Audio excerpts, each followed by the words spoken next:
Hello, sir. Yes. Okay, yeah, prosecutor will be with you in about 2 to 5 minutes. 2 to 5 minutes? Yep. Okay, sounds good. Hang on. Yep.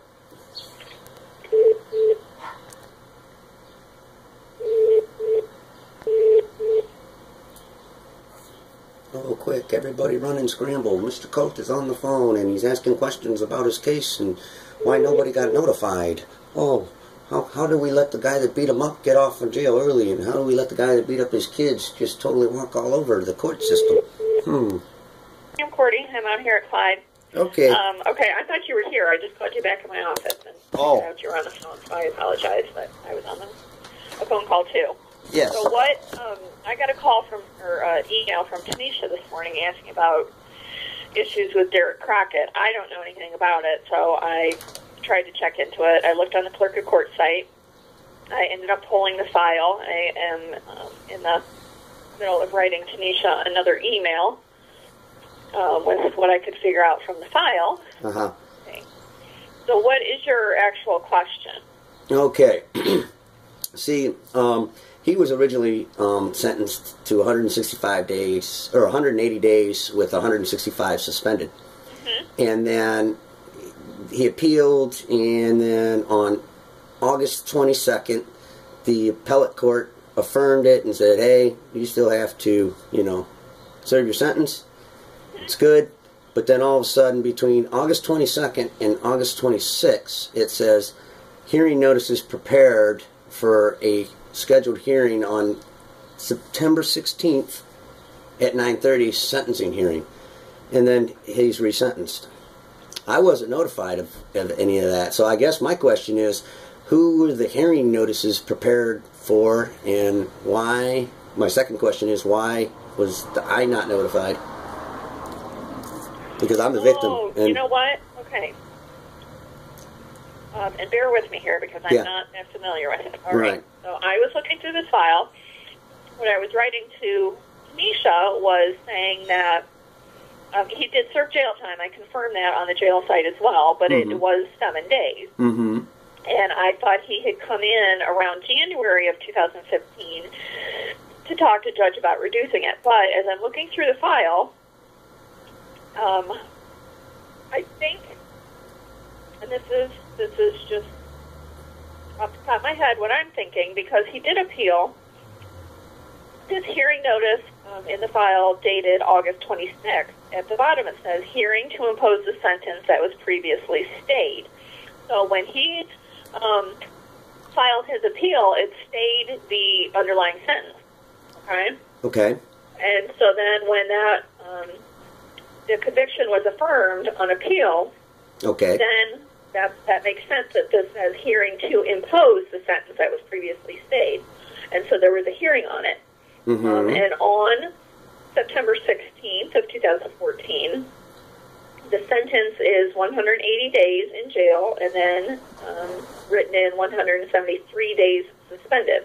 Mm-hmm. It's changing sentencing all of a sudden, is there not? So it was changed. Why, I don't know. I was not in on that. This was signed by Judge Colasar. I don't know if defendant, and it does say attorney Anthony Jasinski at the top. I don't know if this was them coming in, asking for it to be reduced. I see it in the file, but I don't know why it was reduced. Judge signed it and granted it, and he did serve the time. I have the printout from the jail. Well, okay. We can, if I can, we don't need to entertain further that whether he served the 7 days. The question is, who initiated? Well, and you've answered the one, okay, which is, well, the original sentence. I don't think that's standard procedure that you just get resentenced all of a sudden, but that's okay. If it is, where was my notice that said my attacker was going to be reconsidered for sentencing? I have no idea. I don't know if that's a standard thing that goes out or not. Yeah, that's a standard. I really don't know. Well, Miss Cordy, with all due respect, you're a district attorney, correct? I am an assistant prosecuting attorney. That's what we call it in this county anyway. Yes, and we all know that we do not let violent people get their sentences reduced without proper legal, lawful notification going to the victims. Again, I don't know. If the case was So who was the closed prosecuting? here because he was convicted, and then he and his attorney, after finding out that it was affirmed on appeal, had a sentencing hearing, maybe, and I don't know the circumstances. And I understand. I don't know you if weren't there. the guy became employed at this time, and that's why his attorney maybe asked for it to be reduced to 7 days that he would be able to serve on vacation time and not lose his job or something. I mean, speculation and hearsay doesn't really matter. No disrespect. You know this as well as I do. Hearsay. I mean, you weren't at the hearing, basically. That's not even hearsay, Brian. That's just me taking a guess. I don't know. I don't know what transpired because I didn't even know about it. Right. So you didn't even know about it. Tanisha didn't know about it. Tom Sternwall did not know about it, according to Tanisha when I spoke with her this morning. So we've got 3 prosecutors that knew nothing about a violent criminal getting his sentence reduced. So well, I don't know that it's an act of violence being assault, but I don't know that. I'm sorry, what was he found guilty of, ma'am? No disrespect, but what was he found guilty of? Assaulting me. Do you need to see the blood that came from my ear? Felonies are considered serious or violent. I'm sorry? Misdemeanors not. What's that? I said, in my mind or understanding, felonies are considered violent and serious, whereas misdemeanors are not usually as much. No. Well, what would you consider 3-time violent offender? Would you consider assault on a police officer in 2000 not violent? Because that's on his record. Brian, I don't know about his history. I'm trying to help you here. I'm okay, trying to look at the file and give you the information that I know. All right, well, just forgive me, because basically it sounds to me on my side, it sounds like there's being justification as to why my attacker, who beat the hell out of me and my kids, got his sentence reduced. And the victim wasn't notified, when the victim is required to be notified on all hearings. That's just mandatory rules, procedures, state law, that's federal law, even under Title 18 U.S. 3771. You know, and so that's why I'm saying I don't know if the case was considered closed because there was a conviction that was affirmed by the appellate court. Yeah, so there shouldn't I don't know. Right, there shouldn't even. So you and I both know there shouldn't even been a sentence reduction hearing unless a party made a motion to have the sentence reduced. So now we're going to investigate that. So you weren't there, Tanisha wasn't there, Tom wasn't there. Who was the acting state that was there? Because you can't just have an ex parte sentence reduction hearing. Is that something you probably have to talk to Judge about, because I can only give you the information I know, Brian. Okay, right. I wasn't there, and I can't say anything more than what I see in the file. So, okay, so then in the file, who is it showing that, because it says hearing notices prepared.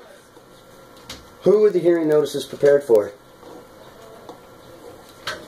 Because I can't look at the file right now.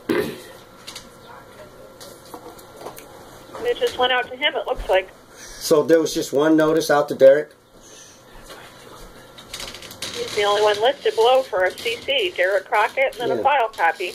And there's no listing of any motions made by any party moving to say it was just randomly picked up and said, oh, let's just reduce this guy's sentence. The thing behind it in the file is the decision and judgment from the appellate court. All right. That's why it makes sense to me that this is a hearing to impose the sentence. To impose, he was already sentenced to 15 days. There's no imposing. Right, but that sentence was stayed pending the appeal. Yeah, so it's just, you go in, and, I mean, he had to serve the 15 days. There's no... Well, but there was a hearing. I mean, I'm sure Judge is within his rights to set a hearing on that. Like I said, maybe if things change, if his circumstances change, I don't know. I can't speak to that. I'm only trying to come up with something to satisfy you as to why. I mean, beyond that, you'll have to talk to Judge and ask him why. I mean, yeah, I have to. That's part of the, you know, that's part of the problem. And I guess, okay, if that's the way he wants to play this, because I know for a fact judges are not allowed to pick up cases and start investigating them on their own. A party has to initiate the motion. He just held a hearing. He held a court hearing. He can't. He's supposed to play referee. His position in this is not with sitting there and saying, oh, well, I'm going to pick up this file and advocate for the violent offender. Hey, buddy, I've been looking over your file, and I just decided to reduce your sentence. Who initiated the action? And I understand that the appellate court said, hey, we affirm your court's decision. That's where the buck stops. Derek Crockett, get your butt in jail. And that's the way it is. That's law. There's no standard special little magic to that. Oh, by the way, Crockett, you need to come on in and we need to reevaluate your sentence. No, there has to be a moving party. Who moved on it? The judge just picked it up. I think the court moved on it because it was stayed pending the appeal, so then it falls back to the court. Okay, and you're the state, so that means somebody from the state should have been there. Not the judge saying, oh, well, okay. Because the sentencing is what it is. 15 days. Go serve. Again, I don't know. I can't speak to that because I wasn't there. I know you weren't there. I don't know why I wasn't there. And you don't know why you weren't there. Okay, I can accept that answer. Are you going to kind of look into this? Because the guy's still on probation, right? If you want my own personal opinion, Brian, what I would say is he served the time. I would move on from there because I don't know that there's anything you can do about it. If I were you, I would maybe contact the court and ask where your restitution is if this guy has started to pay any of the $2,500 restitution. I contacted the probation department and they said if I bring up his name one more time, I'd be arrested. Well, and my understanding is that like restitution is part of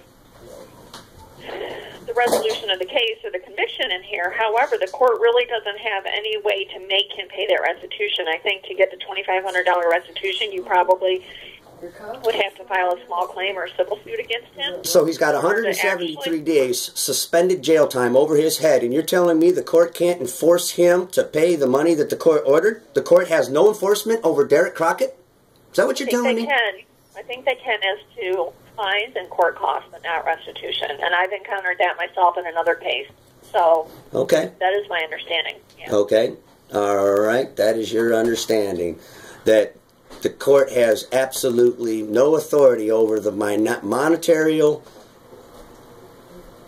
my understanding is, and why I have resolved other cases without restitution when they have been larger amounts, is to inform the victim to file a small claim or civil suit, because unless it's something fairly small that restitution can be made by the closing of the case, the court does not have authority to get that.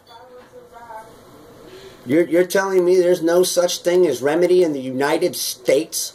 I'm saying that's my understanding, Brian. Oh, okay. I mean, beyond that, you probably need to call and try to talk to the judge when he's here. I think he's out at lunch right now.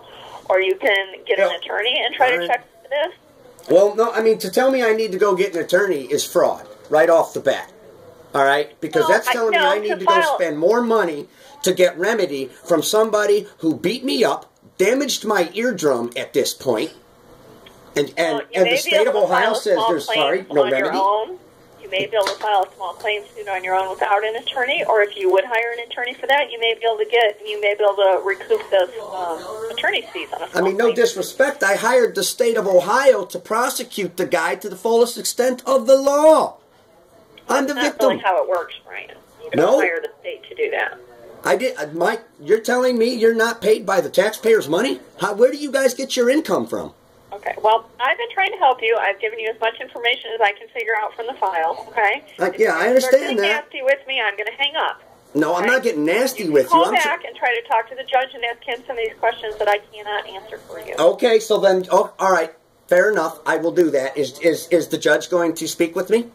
I can't speak for him, Brian. You know that. I think he's out for lunch. Okay. I would call back probably at 1 or 1:15 and see if he's back in. And all right. He may not. I don't know. I'm not him. All right. I'll call and try to speak with him on as long as he doesn't try to hold me and say, oh, well, hey, you're in contempt of court, and blah, blah, blah. I told you not to try to call me, because I just want to know about this Derek Crockett situation.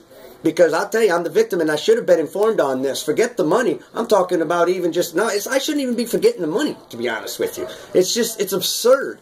I mean, if you guys would have told me 3.5, 4 years ago, sorry, you get no remedy from him assaulting you, I could have just took matters into my own hand back then when the Bible says eye for an eye. That's Mosaic law. That's what the laws that everybody's supposed to represent is built off of, Miss Gordy. You know what I mean? So if I give you guys, the state, good faith, that you're going to give me the justice and you're going to take care of it, the office should follow through and not behind my back reduce my attacker's sentence.